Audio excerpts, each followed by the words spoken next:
কি হলো, পাগল পাগল লাগে, হাওয়া এসে জানিয়ে দিল এমন তো হয়নি আগে। আসসালামু আলাইকুম। আসসালামু ঈদ আলাইকুম। মোবারক সিয়াম, মোবারক, ঈদ কেমন মোবারক আছেন? সবাইকে। কেমন আছেন? এই তো ভালো, খুব ভালো। কেমন আছেন আপনি? কেমন আছেন বলেন? আলহামদুলিল্লাহ, এক্সিলেন্ট। কেমন কাটছে ঈদ? খুব ভালো কাটছে। ঈদের সময় কাজ করাচ্ছেন। আর কেমন কাটবে? না, ঈদ আসলে ছেলের সঙ্গে ঈদ কি কোনো স্পেশাল ছিল? এবার তো আপনার অনেক স্পেশাল ঈদ, সেই গল্প আমরা শুনবো। তার একটু শুনি, সেও তো আপনার জীবনের খুবই স্পেশাল একজন। কেমন ছিল? স্পেশাল একজন না, এখন তো সেই জীবন। সহজ কথা। Thank you. ওর সাথে তো এটা আমাদের থার্ড ঈদ, আচ্ছা, আলহামদুলিল্লাহ। কারণ ওর যখন জন্ম হয়েছে তার ইমিডিয়েটলি 3 দিন পরেই ঈদ ছিল, তো ও অনেকগুলো ঈদ পেয়ে গেছে অলরেডি।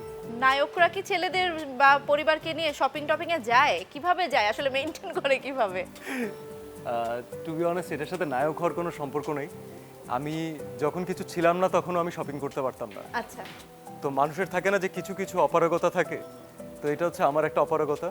আমি আমার বেটার হাফকে স্বীকার করে নিয়েছি যে এটা আমার অপারগতা। সে খুশি খুশি মেনে নিয়েছে, কারণ সে এটাতে একটু বেশিই পারে। তো সে আমারটা পূরণ করে দেয়, সে নিজেরটাও করে, আমারটাও করে, বাকি সবারটাও করে, আর পারলে এলাকারটাও করে ফেলবে। সে এত শপিং করতে পারে, আলহামদুলিল্লাহ। ভাবির কাছ থেকে ছাড়া আর কারো কাছ থেকে গিফট পেয়েছেন? হ্যাঁ হ্যাঁ, পেয়েছি। আমাদের জঙ্গলি টিমের পক্ষ থেকে গিফট পেয়েছি। আমার যেই ব্র্যান্ডগুলোর সাথে আমার অ্যাসোসিয়েশন আছে, তারা তো দে মোর লাইক ফ্যামিলি। আমরা সারা বছর একসাথে কাজ করি, তো তারা খুব সুন্দর সুন্দর কি কি জানি পাঠায় ঈদের সময়। এবং আমিও ট্রাই করি যে এটা অবশ্যই পরে কোথাও যেতে, তাহলে তারাও খুশি হয়।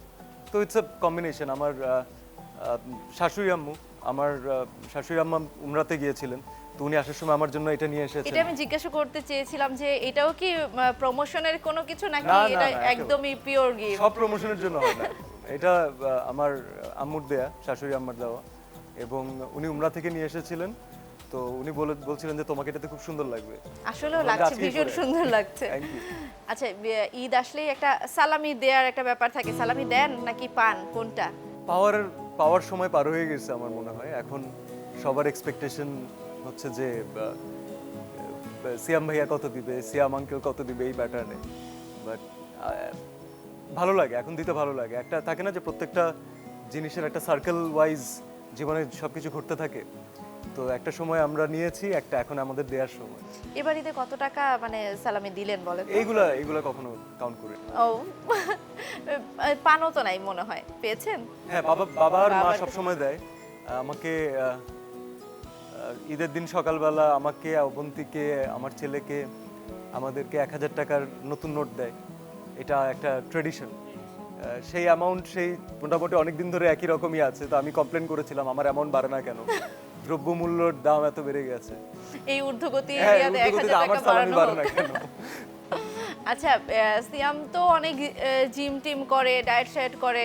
ঈদের সময় তো আমাদের যেই নর্মাল খাবার দাবার খুবই ক্যালোরি যুক্ত হয়ে থাকে। আসলে কি ঈদের যে ট্রেডিশনাল খাবার এগুলো খাওয়া হয়? ট্রেডিশনাল খাবার ট্রাই ডেফিনেটলি করা হয়। তো ডিপেন্ড করে, খাবার স্পেশাল আসলে তখন হয় যখন একটা মানুষ ভালোবাসা দিয়ে সময় নিয়ে সেই খাবারটা বানায়। তো স্পেশাল কিন্তু এর জন্য না যে এটা অনেক মজা বা রিচ একটা ফুড, rich অথবা food। রাইট, অথবা এটা অনেক মানে এক্সক্লুসিভ লাগছে দেখতে, এক্সপেন্সিভ কোনো কিছু রাইট, এরকম না। একেবারেই এমন না। আমার মনে হয় সবচেয়ে সুন্দর খাবার হচ্ছে ওইটা যে আমার মা ভোর রাত্রেবেলা থেকে সেমাই রান্না করার জন্য যা প্রিপারেশনটা নিয়ে রাখে, সেই সেমাইটা আমার জন্য ইম্পর্টেন্ট। আমার ওয়াইফ সবসময় একটা ঝাল কোনো কিছু একটা বানায়, যেটা আমি আমার বাবা দুজনই পছন্দ করি ঈদের দিন খেতে, ওইটা আমার জন্য স্পেশাল। তো যে বানাচ্ছে এবং যে ইন্টেনশন নিয়ে বানাচ্ছে, দ্যাট ইজ মোর ইম্পর্টেন্ট। সিয়াম ভাই, এই যে শপিং এর কথা শুনছিলাম, তো আমার একটা প্রশ্ন, সেটা হচ্ছে এই নায়িকারা তো ইন্ডাস্ট্রি থেকে অনেক ধরনের গিফট পায়, নায়কের কাছ থেকে পায়, পরিচালক প্রযোজকের কাছ থেকে। নায়করা আসলে কি পায়? কারো ইন্ডাস্ট্রির কোনো গিফট কি পেয়েছেন আপনি? না, নায়িকা হলে হয়তো পেতাম, তবে আল্লাহর কাছে অনেক শুক্রিয়া যে যেহেতু নায়িকা না, এই নেয়ার এবং দেয়ার কোনো প্রেশারই আমার উপরে নেই। এটা আপনি শুকরিয়া করে বলছেন, আমি ভাবছিলাম যে আপনি আফসোস করবেন যে ইস, না আচ্ছা, না, নায়িকা না কেন বলে। আফসোস করবো? আরে আমার তো এটা খুবই ভালো লাগে। কারণ কি, পাওয়াটা না শুধুমাত্র পাওয়া না, এটা একটা বিশাল বড় রেসপন্সিবিলিটি। কারণ আমার মনে হয় যে কেউ যদি কোনো কিছু গিফট করে, আমার দায়িত্ব বলে না বেড়ে যে, যায় যে কি এর পেছনে কি আছে। আমি চিটাগাং এ একটা শুট করতে গিয়েছিলাম, তো ওরা আমাকে একটা ওয়ার্ড শিখিয়েছে, আমি এখন এটা অনেক ইউজ করি। আমার 19 লাগে। অস্থির অস্থির লাগে যে আমি অস্থির লাগে। কখন এটা আরেকটা গিফট আমি Return রিটার্ন করবো। করবো এরকম। এমন না যে দেনা পাওনার মতো, বাট কেউ কিছু দিলে তাকেও কিছু দিতে ইচ্ছা করে, আসলে মন থেকে ইচ্ছা করে। তো যেহেতু আমার এই পাওয়া পাওয়ির ঝামেলা নেই, তো আমার মনে হয় এটা জীবন আমার অনেক সহজ এই ক্যালকুলেশনে। সিয়াম ভাই, এবার ঈদ তো অনেকগুলো কারণে স্পেশাল, তার ভিতরে অন্যতম যেটা ঈদে আপনার সিনেমা আসছে জঙ্গলি। আসলে কতটা এক্সাইটেড চলে এক্সাইটমেন্ট কাজ এসেছে আর করছে? কি এখন। এখন আমি শুধুমাত্র অডিয়েন্সের দিকে তাকানো, আমার পুরো টিম আমরা যেটা করতে পারতাম আমরা আমাদের সামর্থ্যের বাইরে গিয়ে আমার মনে হয় আমরা করার চেষ্টা করেছি।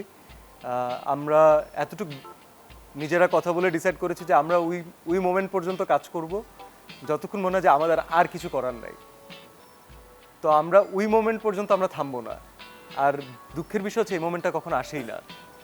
সবসময় মনে হয় যে আরও কি করতে পারতাম, দর্শকদের আরও কিভাবে কাছে যেতে পারি। সিনেমার জন্য it's a very crucial time, পুরো ইন্ডাস্ট্রির জন্য আই উড সে।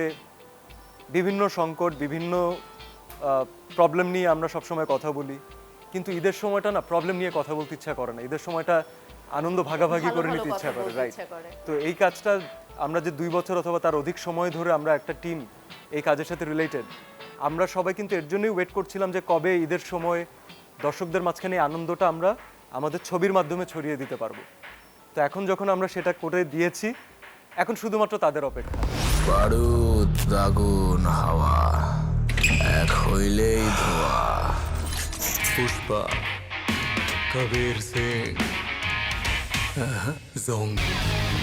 দর্শক ভীষণ ভালোভাবে নিচ্ছেও, যেটা বোঝা যাচ্ছে, এবং আপনার সেই টিজার প্রি-টিজ মানে সব জায়গা থেকে আপনি খুবই আলোচনায় আছেন। সিনেমা নিয়েও ভীষণ আলোচনা হচ্ছে। আসলে একটু লুক নিয়ে কথা বলতে চাই, যে কতদিন আপনি চুল দাড়ি কাটেননি, বা এটার পেছনের চ্যালেঞ্জের গল্পটা একটু শুনতে চাই। চুলদারি নাকাটাকে না একটা অনেক বড় সবাই ডেডিকেশন বানিয়ে ফেলেছে। আমি ওই দিনও বেশ কয়েকটা শোতে গিয়ে আমি এটা নিয়ে নিজে নিজে হাসাহাসি করছিলাম যে চুলদারি বড় করতে কোনো ডেডিকেশনই লাগে না, আপনি কিচ্ছু না করে বাসায় বসে থাকবেন, দেখবেন বড় হয়ে গেছে। এছাড়াও যে ডেডিকেশনটা ছিল একজন জঙ্গলি হওয়ার জন্য, সেটা তাহলে আজকে আমরা শুনি। The biggest challenge is I think internal. আমি আমার মানে থাকে না যে অনেক ক্যারেক্টার দেখতে অনেক বেশি কমপ্লিকেটেড, কিন্তু ভেতরটা আরও বেশি কমপ্লিকেটেড। তো জঙ্গলি এই ক্যারেক্টারটা আমার কাছে মনে হয়েছে সামথিং ক্লোজ টু দিস। ওর ভিতরকার ইন্টারনাল ফাইট, যেটা আসলে আমরা অ্যাক্টিং করা ছাড়া অথবা ফিল্মের স্ক্রিপ্টে যখন আমরা না অ্যাক্টিং করা স্টার্ট করি ততক্ষণ পর্যন্ত কিন্তু মানুষকে আমরা বোঝাতে পারি না। ক্যারেক্টার ইটসেলফ ওয়াজ বিউটিফুলি কমপ্লিকেটেড। তার লাইফে অনেকগুলো কমপ্লিকেশনস একটার পর একটা ছিল। যখন আমি প্লে করেছি আমার কোয়ার্টিস্টদের সাথে, আমার বারবার একটা জিনিস মনে হচ্ছিল যে এই গল্পটা আমি যতটা ভালোবেসেছি স্ক্রিপ্ট পড়ার সময় থেকে, আচ্ছা, আমি যতটা বিশ্বাস করেছি, আমি এই গল্পটা পড়ার সময় যতবার ইমোশনাল হয়েছি, যতবার আমার দম বন্ধ হয়ে আসছিল, আমি কি এটা প্রপারলি স্ক্রিনে ফুটিয়ে তুলতে পারবো কি পারবো না। That was a very very big challenge. আমার ক্যারিয়ারে আমি যতদিনই কাজ করছি, আমার মনে হয় this is the most beautifully complicated script I ever had. জানো, তোমাকে না আমার খুব ভালো লাগে। তুমিও আমাকে তাড়িয়ে দিবে না তো জঙ্গলি? সিয়াম, গল্পটা এখন পর্যন্ত যারা সিনেমা হলে দেখেনি, আমি বলবো যে এটা খুবই স্মার্টলি হ্যান্ডেল করা হয়েছে, যে গল্প নিয়ে না খুব বেশি ধারণা করতে পারে নাই আগে আমি মানুষ। চাই না, একেবারেই চাই একদমই। না। মানে এই জিনিসটা খুবই ভালো লেগেছে, আপনাদের পুরো টিমটা এটা যে ম্যানেজ করেছে। কারণ অনেক সময় আমরা দেখেছি যে ট্রেলার দেখলে, টিজার দেখলে অনেকটাই ধারণা করা যায়, আর তারপর থেকে দেখা যায় যে আগ্রহের জায়গাটা একটু কমে আসে, তাই না? সরি, আমি একটু ইন্টারাপ্ট করি। অবশ্যই। আগ্রহের জায়গাটা কমে না। আমার ক্ষেত্রে যেটা হয়, আমি যদি গল্পটা বুঝে ফেলি, আমার তারপরে কিন্তু সিনেমাটা ভালো লাগতেও পারে, কিন্তু আমি তখন বলি যে যাবো nice- কি যাবো না না। না, নাইস ফিল্ম, ভালো ভালো ছবি, ভালো গল্প। কিন্তু যখন আমার ক্যালকুলেশনের সাথে, আমার চিন্তাধারার সাথে সিনেমার গল্প আমাকে অনেক এক্সট্রা অনেক কিছু দিয়ে যায়, তখন আমি বলি যে wow, what a beautiful film. তো আমরা পুরো টিম চেষ্টা করেছি সেকেন্ড অপিনিয়নটা যেন আমরা দর্শকদের কাছ থেকে পাই। পেতে পারি। আচ্ছা সিয়াম, আপনাকে যতদূর জানি যে আপনি ভীষণ সেনসিটিভ, কিন্তু আমার একটা প্রশ্ন, এটা আমার একদম ব্যক্তিগত, আমি ভেবেছি যে আপনার ইন্টারভিউ করার সময় জিজ্ঞাসা করব, যে দিঘির ছবির সামনে যে সিনটা করলেন, এটা আসলে আপনি কিভাবে কনভিন্সড হলেন? আমার তখন মনে হয়েছে এটা অনেক কম করেছি। আচ্ছা, দেখেন, আমি একই সাথে ব্যক্তিগতভাবে সিয়াম আহমেদ এবং ব্যক্তিগতভাবে ওই ক্যারেক্টার একই সাথে আমি হতে পারবো না। আমি একই সাথে সবচাইতে মডেস্ট এবং হাম্বল একটা মানুষ এবং সবচাইতে হট হেটেড একটা মানুষ আমি একই রুমে হতে পারবো না। যে মোমেন্টে আমি একটা সত্তাকে বিশ্বাস করছি তাকে আমি অর্ধেক বিশ্বাস করতে পারি না, তাকে আমার পুরোপুরি বিশ্বাস করতে হবে। এবং ওই সত্তাকে যদি আমি বিশ্বাস করে থাকি, দর্শকও একটা মোমেন্টে বলতে বাধ্য হবে যে যেটা করেছে অনেক কম করেছে। আসলে তুই নিজের শুধুই, তুই যে আর কারো না। আর মন ভাসে না মিথ্যে মায়ায়। আপনার ইয়াটা আপনি বলছিলেন খুবই চ্যালেঞ্জিং ছিল, যে নিজেকে ধারণ করার ব্যাপারটা, জঙ্গলি হয়ে ওঠা। এই সময় একটা ছোট ক্যারেক্টার আছে, বুবলি আছে, দিঘি আছে, যদি একটু অভিজ্ঞতার কথা বলেন। একটা খুব ভয়ঙ্কর একদিনের অভিজ্ঞতা আছে। আচ্ছা। আমরা পুরো টিম থেকে আমরা খুব টেনসড হয়ে গিয়েছিলাম। আপনারা অলরেডি জানেন যে আমাদের সাথে খুব ফুটফুটে সুন্দর একটা বাচ্চা আমাদের সাথে অভিনয় করেছে, নৈরিতা। ও ছিল আমাদের পুরো ইউনিটের কলিজা। আমাদের সব চিন্তা ভাবনা, প্ল্যানিং সবকিছু হতো ওকে নিয়ে, যে পুরো সেট দাঁড়িয়ে থাকলেও নৈরিতা যেন বসে থাকে, কোথাও ফ্যান না থাকলেও একজন যেন নৈরিতাকে বাতাস করে। বাংলাদেশের লাস্ট ইয়ারের ওই সময় যখন সবচেয়ে গরম আবহাওয়া রেকর্ড হয়েছে মোস্ট প্রবাবলি, যে বাংলাদেশে একদিনে সবচেয়ে বেশি টেম্পারেচার, ওই দিনও আমরা শুটিং করছি এবং নৈরিতাকে নিয়ে ওই দিন শুটিং করছি। আমি ফ্লানেলের শার্ট পরা, আমার আল্লাহ বাঁচিয়েছে যে আমার নিজের চুল দাড়ি ছিল, কারণ যখন আমরা প্রস্থেটিক নিয়ে মেকআপটা দেই, দাড়ি যখন আলগা লাগাই, তখন এখান থেকে এটা গলে গলে পড়ে এবং হিটে সব গলে পড়ছিল। আমি একটা মোমেন্টে বলতে বাধ্য হয়েছি যে ঘাম মোছা বন্ধ করে দাও, কারণ আমি ঘাম মুছলে আমি কন্টিনিউটি ম্যাচ করতে পারছি না। তো যেই পজিশনে থাকবো, যতটুকু ঘাম থাকবে ওইটাই রিয়েল। তাহলে আমাকে অ্যাটলিস্ট ওই জাজমেন্টাল কারো কমেন্ট শুনতে হবে না যে এর আগের শটে কম ঘাম দেখলাম, পরে বেশি দেখলাম। আমি বললাম ও ভিজা মানেও ভিজা, শেষ, ঘামাইতে দাও। ওই দিন আমার সেটে 2 জন মানুষ হিট স্ট্রোক করেছেন এবং 2 জন সিনিয়র প্রোডাকশনের মানুষ। আমরা এতটা ভয় পেয়েছি কারণ প্রোডাকশনের মানুষ না আমাদের খুব আপন। অবশ্যই। আমরা যদি ভালো থাকি প্রোডাকশনের জন্য থাকি, আমরা যদি মন খারাপ থাকে তাও মাঝে মাঝে প্রোডাকশনের জন্য থাকে, আবার তারা টেক কেয়ার করলে মন ভালো হয়ে যায়। তো এই মানুষগুলো যারা আমাদের টেক কেয়ার করে, তারা যখন অসুস্থ হয়ে যায় সেটের ভিতরে, এটা অনেক মানে ফ্যামিলি মেম্বারের মতো খারাপ লাগে আসলে। আমার ভয় লাগছিল অন্য কারণে, যে 2 জন সিনিয়র মানুষ যদি হিট স্ট্রোক করে, আমি কিভাবে করে এই বাচ্চাটাকে নিয়ে শুটিং করব, এবং ওকে এটা বলাও তো আমার পক্ষে উচিত না যে এই গরমের ভিতরে তুমি ভয় কাজ পেয়ে করো। যাবে। কিন্তু শি ওয়াজ সো সাপোর্টিভ। ও পুরোটা সময় আমাদের সাথে শুটিং করেছে। অনেক সময় অনেক জায়গায় ওকে ফ্যানের বাতাসও আমরা দিতে পারিনি, বসার জায়গা দিতে পারিনি, ময়লার মধ্যে কাজ করেছি। লিটারেলি যেখানে ময়লা ফেলে সেখানে আমাদের কিছু শর্টস ছিল। এখন ভাবলে মনে হয় যে আসলে অনেক কিছু আমরা কিভাবে করে ফেলেছি জানি না, বাট টিম যদি একজন আরেকজনকে সাপোর্ট না করে, এটা হয় না, এই ম্যাজিকটা ঘটে না। আচ্ছা, অনেকে বলছে যে, শোনা যাচ্ছে যে বাজেট অনুযায়ী সিয়াম বেস্ট করেছে। এইটা কি একটা কমপ্লিমেন্ট নাকি একটা সাইড করার প্রবণতা? এটা কি আসলে, এটা কিভাবে দেখেন? এটা হচ্ছে আমাদেরকে অনেক সম্মানিত করা, আমাদেরকে ওইটা বলা যে এতদিন আমরা কেন করতে পারিনি যেটা তুমি করেছো, ভেরি গুড। এইভাবে আমি দেখতে পারি। অথবা আমি দেখতে পারি যে আশেপাশের ছবির অনেক বাজেট, ওদের ছবির অতটা বাজেট নাই, কিন্তু যা আছে ভালো করেছে। Sorry, I won't take the second one. আপনি যে জিনিসটাকে খুব সহজ মনে করছেন, তার জন্য একটা টিম, একটা ইয়াং টিম 2-2.5 বছর ধরে খেটেছে উইদাউট এনি পেমেন্ট। যেটাকে আপনার কাছে অনেক সহজ মনে হচ্ছে, সেটাকে সহজ বানানোর জন্য অনেকগুলো মানুষের পরিশ্রম আছে। যেটাকে মনে হচ্ছে অনেক ইজিলি হয়ে গেছে, সেই আমাদের জীবনের সম্পর্কগুলো দিয়ে, আমাদের বন্ধু বান্ধব হোক অথবা কাজের কলিগ হোক, তারা অনেকে আমাদের জন্য অনেক কম্প্রোমাইজ করেছেন। আমি বলবো না স্যাক্রিফাইস করেছেন, কিন্তু কম্প্রোমাইজ করেছেন। কেউ যদি 30 টাকা তার ন্যায্য পাওনা থাকে, সে হয়তো আমার কাছ থেকে 25 টাকা নিয়েছেন, কিন্তু সে 5 টাকা সে ভালোবেসে স্যাক্রিফাইস করেছেন, ওই জায়গায় কম্প্রোমাইজ করেছেন, আই উড সে। তো এই ভ্যালুয়েশনগুলো না মানুষ করে না। তারা বলেন যে এটা বাজেট অনুযায়ী হয়তো ভালো হয়েছে। আমার টিম ওই বাজেটের সিনেমা বানাতে চেয়েছে যেই বাজেটের 40% আমরা সিনেমা রিলিজ দেওয়ার আগে রিকভার করতে পারি, আচ্ছা। এবং we did it. Oh wow. আলহামদুলিল্লাহ। মানুষ বলে যে আমরা সিনেমা করি কিন্তু আমরা টাকা ব্যাক আনতে পারি না। আমরা আলহামদুলিল্লাহ, এটা আমি প্রাউডলি বলতে পারি, এখন সিনেমা রিলিজের আগে আমাদের হাতে 40%-এর উপরে টাকা আছে। বাকি টাকা ইনশাল্লাহ চলে আসবে, আমি জানি না কিভাবে আসবে, না, এই ইনশাল্লাহ কথাটা চলে আসলে আসবে। অনেক দিন পরে মানুষ এই ধরনের কথা শুনে আমার যেমন শান্তি লাগলো, নিশ্চয়ই সিনেমা প্রেমী প্রতিটা মানুষ আলহামদুলিল্লাহ। খুব খুশি হবে। আর আরেকটা জিনিস শেয়ার করতে চাই, সিনেমার বাজেট কিন্তু সবসময় ডিটারমাইন্ড হয় রিগার্ডিং দ্য স্ক্রিপ্ট, অফকোর্স। অথবা আপনি স্ক্রিপ্টকে কত গ্র্যান্ডভাবে প্রেজেন্ট করতে চান।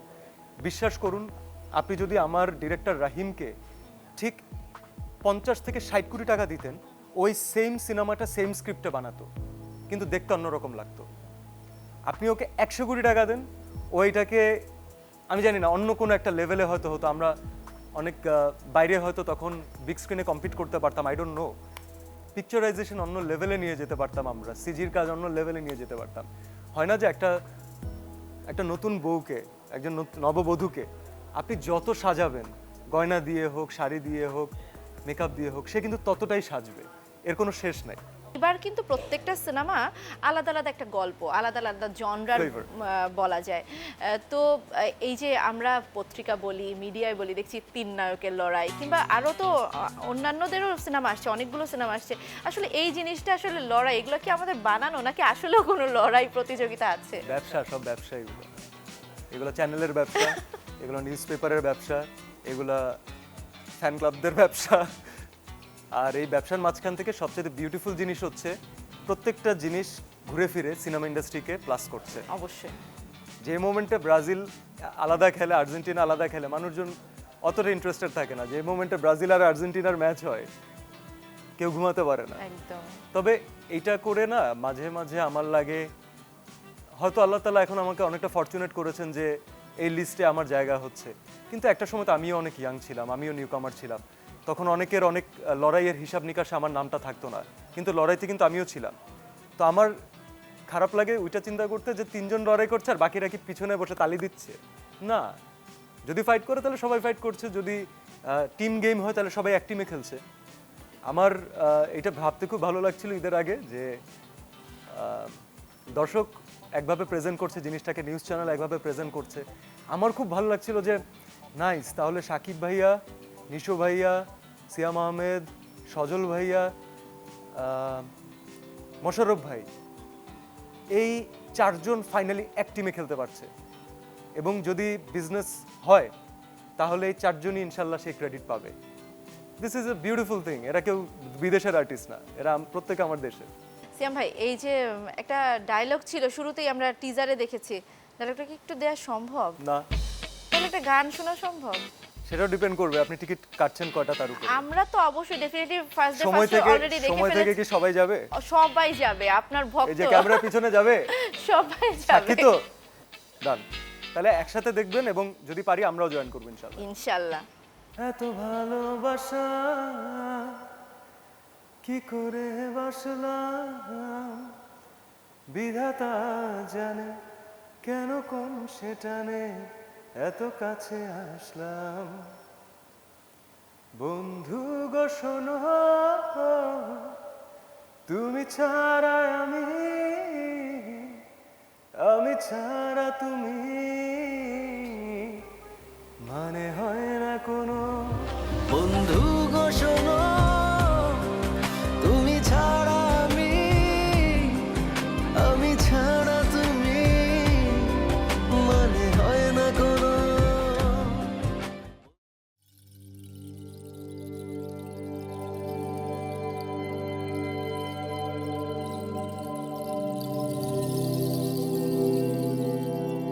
এই যে সিয়াম আহমেদের এত এত ভক্ত, সিয়াম আহমেদের কোনো উইক পয়েন্ট আছে? জি আছে, অবশ্যই আছে। আমি মানুষ। অবন্তী ভাবি ছাড়া আর কোনো উইক পয়েন্ট আছে নাকি? ও আমার উইক পয়েন্ট না, ও আমার সবচেয়ে strongest point. Strongest man, wow. She makes me stronger. Weak point হচ্ছে আমার I trust people, I love to trust people, এবং সবসময় সেটার রেজাল্ট আমরা পাই না, আবার যখন পাই তারা সারা জীবনের জন্য থেকে যায়। এভাবে ট্রাস্ট করে কি কখনো ধোকা খাওয়া হয়েছে? অনেকবার অনেকবার। দু একটা কোনো গল্প আছে এরকম যে আমি ধোকা খেয়েছিলাম এবং আমি ছ্যাঁকা খেয়ে বেকা হয়ে গেছি ধোকা খেয়ে? আমার ধোকাগুলো আসলে ছ্যাঁকা রিলেটেড না।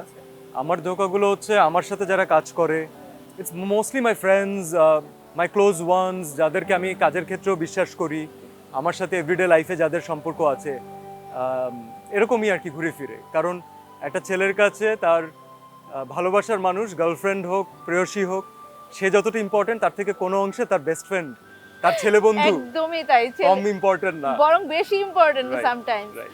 একজন নায়কের তো দর্শক যেরকম হাততালিও দেয়, বিভিন্ন এখন তো ট্রোল মিম এবং সমালোচনার শেষ নাই। আসলে কোনো সমালোচনা কি সিয়াম আহমেদের ঘুম কখনো হারাম করে? করে, যদি সেটা কনস্ট্রাকটিভ হয়। আচ্ছা, আমি এমন অনেকগুলো পয়েন্ট আমি সবসময় শুনি, আমি শুনতে পছন্দ করি তারা কি বলছেন, তারা কিভাবে আমাকে দেখতে চাচ্ছেন। কারণ যে মোমেন্টে আমি মানুষের জন্য কাজ করা শুরু করেছি, ওই মোমেন্ট থেকে কিন্তু আমার সব চয়েস, আমার সব প্রেফারেন্স আমার একার না। আমার সাকসেসও তাদের, আমার ফেলিয়ারও তাদের, আমার যারা খুব কাছের অডিয়েন্স বলবো, যারা নাটক থেকে আমাকে দেখে আসছেন, আমাকে আপন মনে করেন, ফ্যামিলির পার্ট মনে করেন, আমি খুব খেয়াল করে দেখেছি যে যখন আমার সিনেমা ভালো করে তারা নিজেদেরকে উইনার মনে করেন, যখন সিনেমা ভালো হয় না তখন তারা আরেকজনের সাথে ফাইট করেন আমার হয়ে, যে না এটা হয় না, পরেরটা হবে। এইটা আপনি আপনার ফ্যামিলি মেম্বার ছাড়া কার জন্য করেন? তো it's not only my thing, এটা I think it's a very big responsibility for me, and আমি চাই যে আমার সাথে যারা জড়িত সবাই জিতুক। তার মানে আপনি হচ্ছে যে কোনো সমালোচনা পজিটিভলি আই নেন। লাভ ইট। আমার অনেক কিছু ভালো করার সুযোগই এসেছে এই সমালোচনার মাধ্যমে। আমি অনেক জায়গাতে জানি যে কোথায় বেশি এফোর্ট দিতে হবে, কোথায় আমাকে হার্ড ওয়ার্ক করতে হবে। So thank you so much for this. আচ্ছা সিয়াম, এটা তো খুবই টাফ যে একটা নাটক থেকে গিয়ে যে জায়গাটা আপনি একজন উদাহরণ বলা চলে, এই ধরনের উদাহরণ মানে খুবই কম আছে, কিন্তু কমই আছে।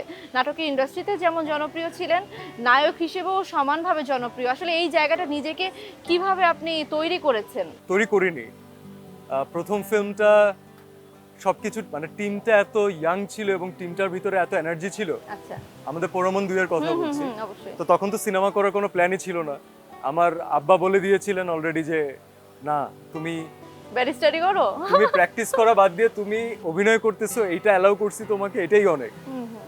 নাও ইউ ডিসাইড যে তুমি কি করবা। আমার মনে হচ্ছিল যে আমি যে কোনো আর্টিস্টের জন্য না, ফিল্ম অথবা big screen is the ultimate goal.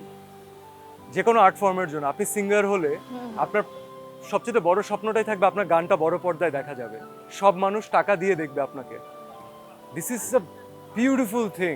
আপনি চিন্তা করি, যদি আমরা চিন্তা করি, তো আমার এই আফসোসটা থেকে যেত সব সময়। আমি চেষ্টা করেছি, আমি অভিনয় করেছি, কিন্তু দ্য বিউটিফুল, দ্য বিগেস্ট প্ল্যাটফর্মে আমি কাজ করতে পারি নাই। আমি এই আফসোস নিয়ে মরে যেতে চাই নাই। এবং আমার অডিয়েন্স আমাকে ওই ডে 0 থেকে ডে 1 থেকে যে পরিমাণের সাপোর্ট করেছে, আমি জানি আমি ডিজার্ভিং ছিলাম না, আমি জানি আমার অনেক উন্নতি করার জায়গা ছিল। আমার ভুলগুলোকেও তারা হাততালি দিয়ে এমনভাবে ফিল করিয়েছে যে না, this is the best shot. I am so ইনডেপ্টেড to them. আমার যতটুকু অর্জন, যতটুকু এগোতে পেরেছি, দে আর রেসপন্সিবল ফর দিস, এটা তাদের প্রাপ্য। সিয়াম, এই যে কথাগুলো বলছিলেন, সত্যি আমি না মিলাচ্ছিলাম যে আসলেও তো তাই, এমনই তো হয়েছে, এমনই তো হয়েছে, এমনই একদম হয়েছে।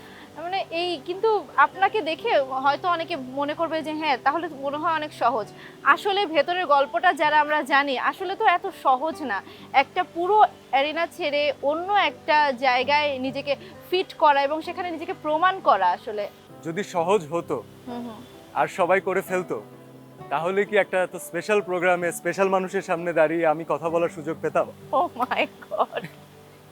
জীবনে কোনো কিছুই সহজ না, তবে সেটাকে যে যত সহজভাবে দেখতে পারে তার জন্য জীবনটা সহজ হয়ে যায়, আমার মনে হয়। আপনি কি বাস্তব একদম পর্দায় তো আপনি খুব সহজ, এবং আপনার সঙ্গে যতবার কথা বলেছি, আমি মাত্র আপনাকে জিজ্ঞাসা করছিলাম আসলেও কি আপনার মাথাটা এত কুল থাকে, এত ঠান্ডা? বাসায় কেমন আপনি বলেন তো?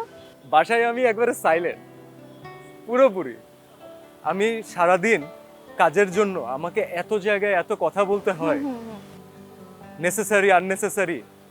আমার বাসায় ঢোকার পর মনে হয় যে আমি শুনতে চাই, আমাকে সবাই কথা শোনাও, যা বলতে ইচ্ছা করে বলো, কমপ্লেন দিতে ইচ্ছা করলে কমপ্লেন দাও, বাট ওখানে আর কথা বলতে ইচ্ছা করে না। এটা মাঝে মাঝে জন্য আমার বেটার হাফের কমপ্লেন থাকে যে দুনিয়ার সব জায়গায় জায়গায় এত কথা বলতে পারো, আমার সামনে কথা বলো না কেন? তখন আপনি মেইনটেইন করেন কিভাবে?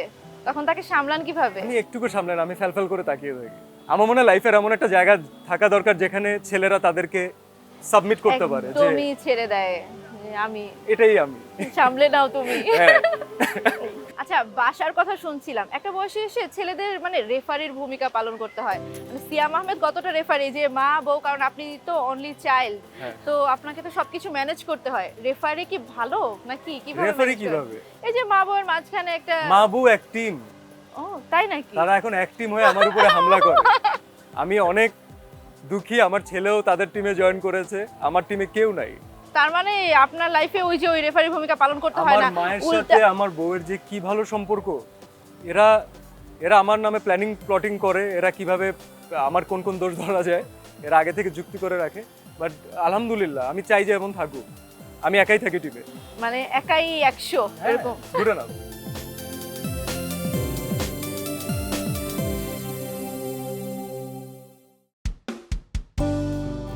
ভাইয়া আপনি বলছিলেন যে আপনি নাটকে কাজ করেছেন, সিনেমায় কাজ করেছেন, কিন্তু এই সিনেমা নিয়ে আমাদের একটা ভেতরে একটা ভাবনা থাকে যে art film, commercial film.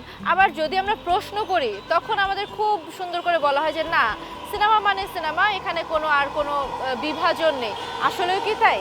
Artist না, একজন ভিউয়ার হিসাবে যখন আমি কোনো ফিল্ম দেখি, আমার মেইন উদ্দেশ্য থাকে ওখানে তিনটা জিনিস থাকতেই হবে: এন্টারটেইনমেন্ট, এন্টারটেইনমেন্ট, এন্টারটেইনমেন্ট। এন্টারটেইনমেন্ট।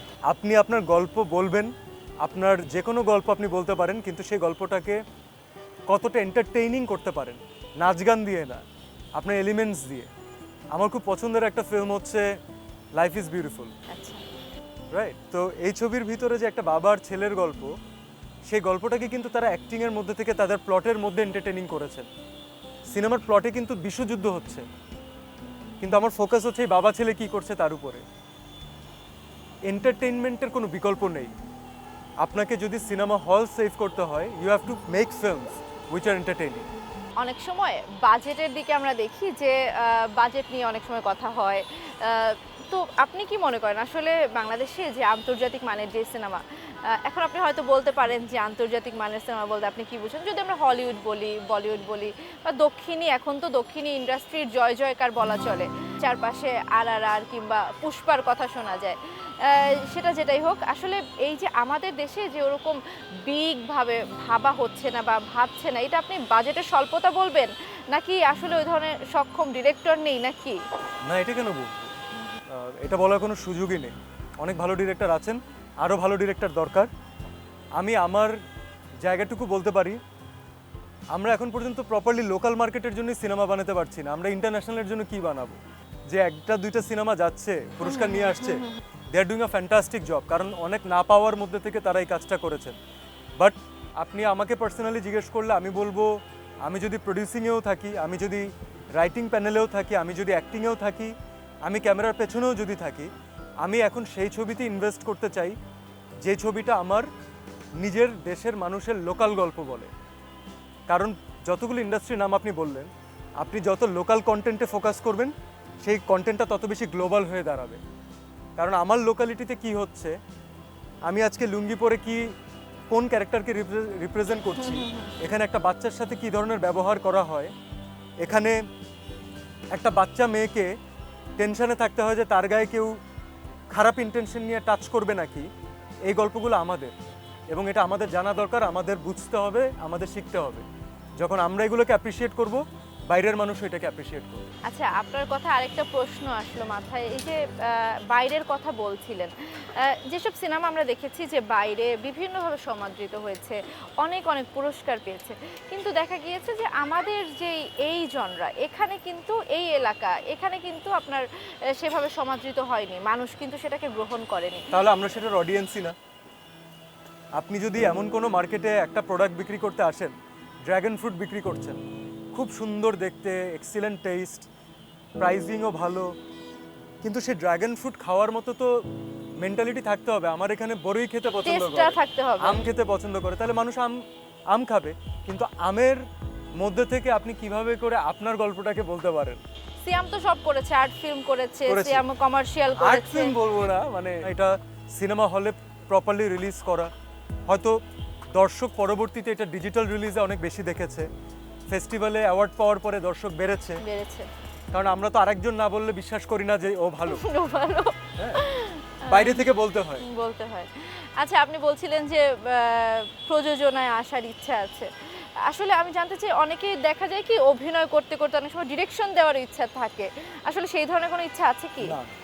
আচ্ছা যদি বলি যে আপনি একদিনের জন্য ডিরেকশন দিতে চান এবং আপনি 100 কোটি টাকা আপনাকে দেওয়া হলো, বাজেটও দেওয়া হলো, আসলে সেক্ষেত্রে আপনি কি বাংলাদেশি কাউকে কাস্ট করতে হবে, আপনার সিনেমায় কারা থাকবে? আমি টাকা নিয়ে চলে যাব, কারণ একদিনে কোনো সিনেমা বানানো এমনিও সম্ভব না। একদিনে না, আপনি সেদিন তো আপনাকে প্ল্যানটা দিতে হবে, এই জন্য তো আপনাকে টাকাটা দেওয়া হয়েছে। আমি আরো স্মার্ট প্লে করব, আমি ওই 100 কোটি টাকা বাজেটের সিনেমার প্রডিউসার হব, এক্সিকিউটিভ প্রডিউসার।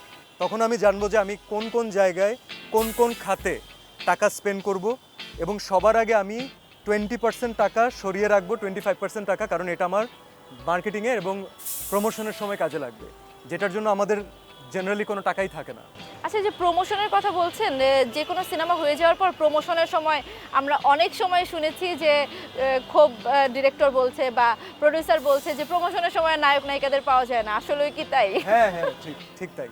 কিন্তু আপনার সিনেমায় আপনিই প্রমোশন করেন তো নাকি? নায়ক নায়িকা যদি তার নিজের ছবিকে বিশ্বাস না করে, তাকে আপনি তো টাকা দিয়ে এনেও প্রমোশন করাতে পারবেন না।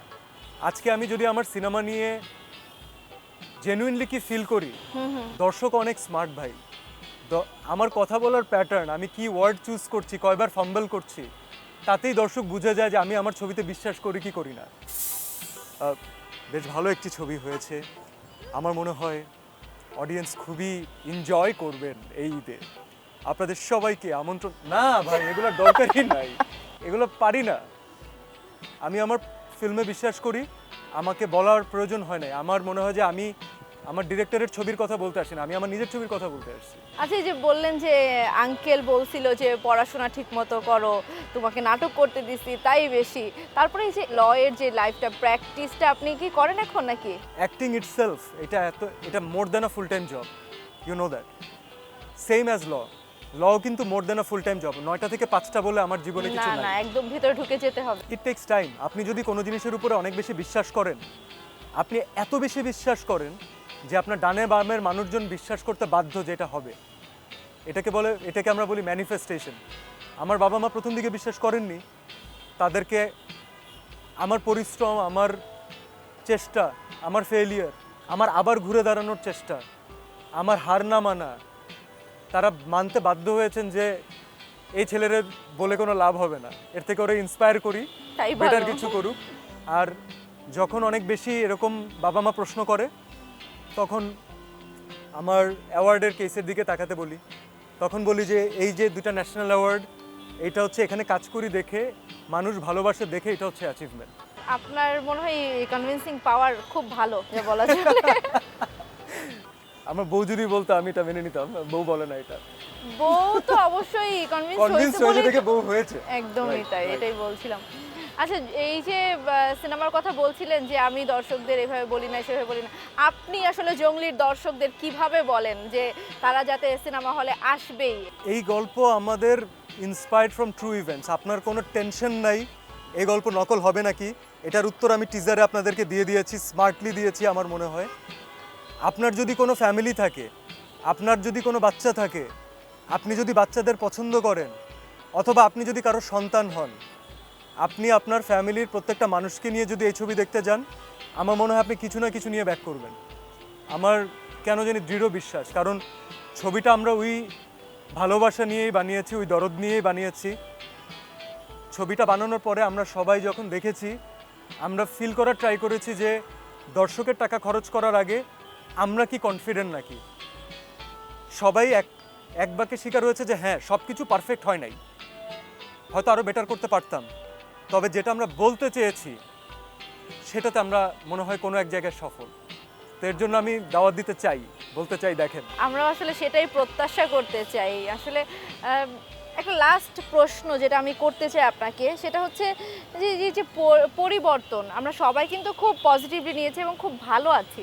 যদি বলি যে এই সিচুয়েশনে যদি সিয়াম আপনাকে বলি যে আপনি 3টা পরিবর্তন আরও চান, তাহলে আপনি কি 3টা পরিবর্তন দেখতে চান? আমি সবার আগে দেশের প্রত্যেকটা মানুষের জানমালের নিরাপত্তা চাই। এটা একেবারে আমার মনে হচ্ছে যে পাচ্ছি না আমরা। আমি আমার ফ্যামিলি নিয়ে যদি বাইরে বের হওয়ার সাহস না পাই, আমি কিভাবে এক্সপেক্ট করব যে একটা সুখী সুন্দর দেশে আমরা একসাথে বসবাস করব। সেকেন্ড, আমি বাংলাদেশের এডুকেশন সাইড চেঞ্জ দেখতে চাই। আমার মনে হচ্ছে এটা অনেক বড় কোনো কি ষড়যন্ত্র আমি জানি না, একটা দেশকে পঙ্গু বানানোর জন্য এডুকেশন নষ্ট করে দেওয়াই এনাফ।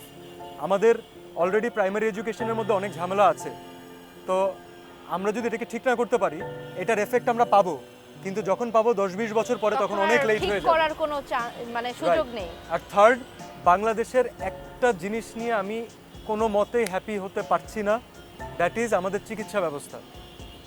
মানুষ চিকিৎসা পায় না, মানুষ টাকা দিয়েও চিকিৎসা পায় না, বেস্ট ট্রিটমেন্ট পায় না। একটা বাবার লাশ কেন বের করার জন্য একটা ছেলেকে 10 দিন আইসিইউর বাইরে বসে থাকতে হবে? সে কি আইসিইউর বিল দেওয়ার জন্য বসে আছে ওখানে খালি? দিস ইজ সো রং। এই প্র্যাকটিস আপনারা কিভাবে করেন ভাই? হসপিটালের যারা আপনারা মালিক, আল্লাহ তাআলা আপনাদেরকে অনেক দিয়েছে, এই 10-20 টাকার জন্য আপনারা মরে যাবেন না ভাই। Please don't do that. এটা আল্লাহর আরশ কেঁপে উঠবে এরকম লাশ আটকে রেখে যদি বাণিজ্য করেন। আর অনেক এক্সপেন্সিভ ট্রিটমেন্ট, বাংলাদেশে মানুষের ইনকাম বেশি না, একটু সাপোর্ট করেন, যে যেভাবে পারেন তাদেরকে সাপোর্ট করেন। সিয়াম, আপনার এই যে কথা শুনে একজন সাধারণ নাগরিক হিসেবে আমার মনে হচ্ছে যে আমি এরকম একজন মানুষকে আমি নেতা হিসেবেও দেখতে চাই। আসলে এরকম কোনো সুযোগ আছে? না, কেন মানুষ এই যে অভিনয় করতে করতে তো অনেক সময় রাজনীতিতে ঢুকছে। আমি যে কথাটা বলি এটা আরেকজনের কথা শুনে বলি না, আমি নিজে ফিল করে বলি। আর মানুষজন সেই কথাটাকে একটু হলেও বিশ্বাস করে যে আমি এটা তাদের জন্য বলছি। যে মোমেন্টে আমার গায়ে একটা লেভেল লেগে যাবে, সিল লেগে যাবে, তখন তারাও মনে করবে আমি উদ্দেশ্য প্রণোদিত হয়ে বলি, আমার নিজের বলাতেও কনফিডেন্স পাবো না। এর থেকে যেটা মানুষ যে রেসপেক্ট দিচ্ছে, ভালোবাসা দিচ্ছে, থাকুক। আচ্ছা, সিয়ামের ভাবনাটা তো সবসময় একটু ভিন্ন হয়। সিয়ামের এই যে ভবিষ্যৎ ফিউচার নিয়ে কি ভাবা হয়েছে? হয়তো বলতে পারেন যে না, আমি বর্তমানে বিশ্বাসে আমি ফিউচার ভাবি না। না, না। আসলে কিন্তু না, আপনি যে আপনি সিনেমায় আসলে নিজেকে কোন জায়গায় দেখতে আমাদের চান? সাকিব ভাইয়ের ডায়লগের মতো বলতে হয় যে আমি আমার বর্তমান নিয়েও ভাবি না, ভবিষ্যৎ নিয়েও ভাবি না। আমার হাইয়েস্ট হচ্ছে আগামীকালকের শিডিউল পর্যন্ত প্ল্যান থাকে। আচ্ছা, আমি এতটুক পর্যন্ত খুশি যে আমি আজকে রাতে বাসায় যাব, আমি আমার বাচ্চার সাথে সময় কাটাবো, আমি কালকে ওদেরকে নিয়ে কোথায় যেতে পারি, অথবা ওদের সাথে বাসায় থাকলেও কী করতে পারি। ভ্যাকেশন 2-3 দিন আছে, সেটাকে কিভাবে কাজে লাগাবো, দর্শকদেরকে এই 2-3 দিন সিনেমা দেখতে কিভাবে ইন্সপায়ার করব, এতটুক বিশ্বাস করেন। রাইট টাইমে আল্লাহ তাআলা কিভাবে জানি আমাকে রাইট জিনিসটা দিয়ে দেয়। So I just have to wait for that and be positive. অনেকের ড্রিম থাকে না যে এই ধরনের স্কেলে যদি একটা সিনেমা করতে পারি, এই ধরনের জনরার যদি একটা নায়ক হতে পারি, এমন কোনো ক্যারেক্টার কোনো আছে যে সত্যি খুব চ্যালেঞ্জের হবে? আমাদের শহীদ রুমির ক্যারেক্টারটা আমার খুব ফ্যাসিনেটিং লেগেছে, এবং আশ্চর্যজনকভাবে তার আর আমার জন্ম তারিখ সেম, আমরা একই দিনে জন্মেছি। আমার মনে হয় যে ওনার লাইফস্টাইল, ওনার জীবনটা পড়ার পরে, অনেকগুলো গল্প পড়ার পরে আমার খুব এই যে ক্র্যাক প্ল্যাটুন যে বাংলাদেশের একটা কি ছিল, আল্লাহ তাআলা যদি কখনো সামর্থ্য দেয়, I think I really want to do something with crack platoon. সেটা ওই সময়ের জন্য হতে পারে, ওই সময়কে ধারণ করে এই সময়ের এই জেনারেশন, মেবি জেনারেশন জিকে নিয়েও হতে পারে, অথবা দুইটাকে ব্লেন্ড করেও যদি কিছু করা যায়। কারণ তাদের ক্র্যাকনেস এবং এই ক্র্যাকনেস আলাদা না, কিন্তু খালি মোটিভেশনটা সেম হওয়া দরকার। লেটস সি, ইনশাআল্লাহ। অসাধারণ সিয়াম, আমরাও সেই অপেক্ষায় থাকলাম যদি কোনো সুযোগ আসে সেভাবে। আপনি তো আগেও বললেন যে আমি একদিন না একদিন প্রোডিউসিং এ যাওয়ার ইচ্ছা আছে। ইনশাআল্লাহ, ইনশাআল্লাহ। ইচ্ছা ভালো আছে, তাহলে আমরাও ভালো সেই যদি অপেক্ষায় ডিরেক্টর থাকবো। পাই, ভালো কন্টেন্ট পাই, ভালো গল্প পাই, নতুন আর্টিস্ট লঞ্চ করতে পারি, ওয়াই নট। অপেক্ষার প্রহর তো আমরা গুনতে থাকবো। তার আগে আমরা একটু বর্তমানে ফিরে আসি, আবার একটু জঙ্গলিতে ফিরে যাই, কারণ ঈদে চলছে জঙ্গলি। দর্শকদের সিনেমা হলে আসার জন্য যদি এক কথা একটু জানান, এবং সেই সঙ্গে দর্শকদের সঙ্গে ঈদের খুশিটা একটু ভাগাভাগি করে নেন, একটু ঈদ মোবারক জানিয়ে দেন। আপনাদের সবাইকে জানাই অনেক অনেক ঈদ মোবারক। একেবারে মনে করেন কোলাকুলি করে ঈদ মোবারক করছি আপনাদের সাথে, কারণ অনেকদিন পরে আমাদের ছবি এসেছে জঙ্গলি। আমার বিশ্বাস আপনাদের ভালো লাগবে, বাকিটা আপনাদের উপর। ভালো থাকবেন।